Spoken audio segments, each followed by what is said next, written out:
Sometimes you just have to watch and wait.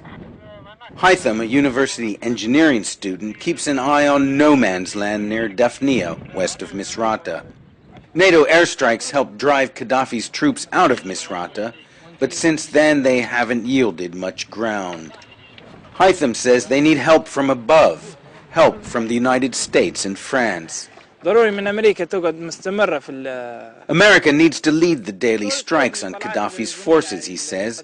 Without the Americans and the French, NATO's weak. We saw from the beginning, every time the Americans and the French flew over, they would strike. Now there are lots of sorties, but few strikes. His friend agrees. Mohammed, do you think NATO has been doing a good job? Sometimes he do, but I think it's not always do his great job. Because sometimes we see the tankers and it's very clear. But we're wondering why the NATO don't shoot these tanks. The anti-Gaddafi fighters are mostly young, learning as they go along. Almost all their weapons were captured from forces loyal to Muammar Gaddafi during the Battle of Misrata, and many of those weapons are showing their age. They require endless tinkering and frequently jam.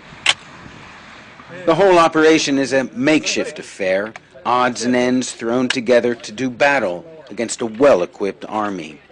Medical student Mohammed Hamedi shows up at the front on a bicycle he liberated a few days ago.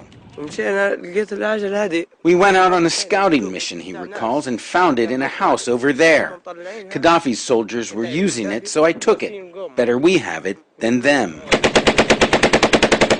They let loose with the occasional volley of fire, as if to keep the enemy at bay. But the other side responds with their bigger guns.